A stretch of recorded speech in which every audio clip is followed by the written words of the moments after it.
नमस्कार व्यूअर्स, मैं हूं अमीश देवगन और आप देख रहे हैं देश का सबसे लोकप्रिय और प्राइम टाइम का नंबर 1 कार्यक्रम आर पार।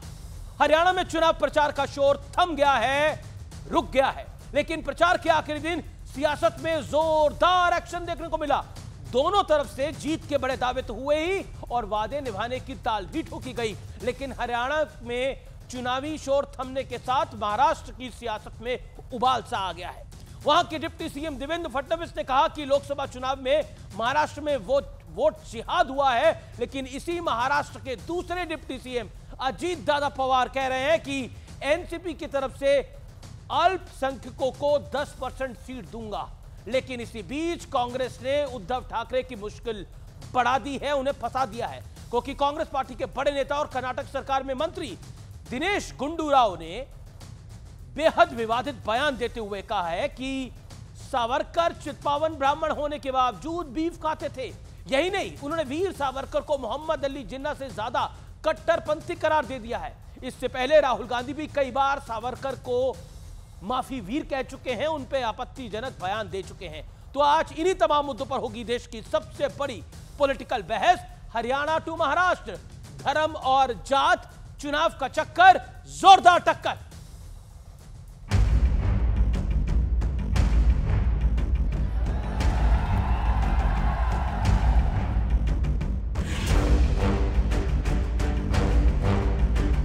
हरियाणा में चुनाव प्रचार का शोर थम गया, लेकिन प्रचार के आखिरी दिन एक बड़ा घटनाक्रम हुआ। दिल्ली में 5,600 करोड़ रुपए की ड्रग्स जब्त की गई। इस केस में तुषार गोयल नाम का शख्स आरोपी है, जो दिल्ली प्रदेश कांग्रेस की आरटीआई सेल का चेयरमैन रह चुका है। ये जो पैसा है, क्या ये चुनाव की प्रक्रिया के लिए तो नहीं प्रयोग हो रहा था? 5,600 करोड़ रुपए किस पर्पज से था और कांग्रेस पार्टी से इसका क्या संबंध? कि कांग्रेस के सबसे सीनियर नेता हुड्डा परिवार को इस बारे में जवाब देना।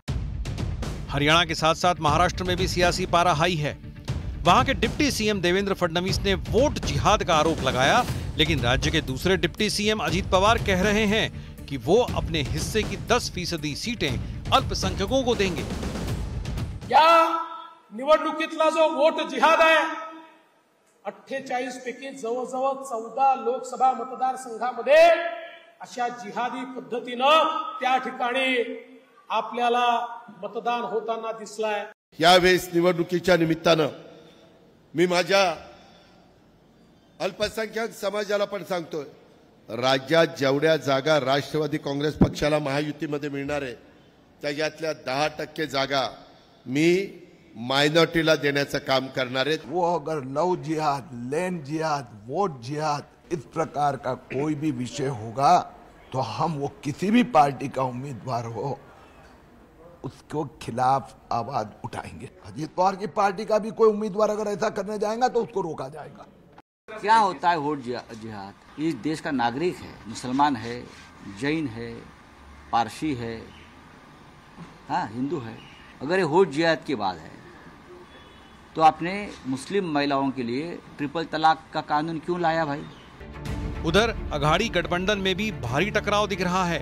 कांग्रेस कह रही है कि सीट शेयरिंग लगभग फाइनल है, लेकिन उद्धव गुट कह रहा है कि अभी कुछ हुआ ही नहीं है। 155 का ब्रॉडली पैसा फैसला हो गया है। अब उम्मीदवार चयन के काम हम अपने दल करेंगे। मात्र 20% सीटों का फैसला होना है। चुनाव जीतने के बाद गठबंधन में जो सबसे बड़ा दल होगा उसे मुख्यमंत्री नामित करने का अधिकार होगा। कोई आंकड़े की बात नहीं है कौन कितनी सीट लड़ेगा। जो सीट कोई जीता है उसको ये सीट मिलेगी। कोई 200 लड़ेगा, कोई 100 लड़ेगा। ये आंकड़े लेकर हम ये चर्चा नहीं हो रही है। इस बीच कर्नाटक की कांग्रेस सरकार में मंत्री दिनेश गुंडूराव ने वीर सावरकर पर विवादित बयान दे दिया, जिसे लेकर बीजेपी ने मोर्चा खोल दिया है। सावरकर और मांस तिंता इದ್ರು, चित्पावन ब्राह्मण, but he was a non-veg eater and he was not against cow slaughter. ಕೆಲವು ಜನ ಹೇಳ್ತಾರೆ ಅವರು ಬೀಫ್ ಕೂಡ ತಿಂತಾ ಇದ್ರು ಅಂತ, but definitely as a Brahmin he was eating meat and he was openly propagating eating meat. मैं उबाठा से पूछना चाहता हूं कि उनके सहयोगी दल कांग्रेस के मंत्री सावरकर का जिस प्रकार से अपमान कर रहे हैं, ऐसे सावरकर जी के अपमान को बर्दाश्त करते हैं क्या? क्या कांग्रेस से वो सवाल पूछने की हिम्मत रखते हैं कि सावरकर जी का अपमान करना कांग्रेस बंद करे? तो आज इन तमाम मुद्दों पर होगी देश की सबसे बड़ी बहस।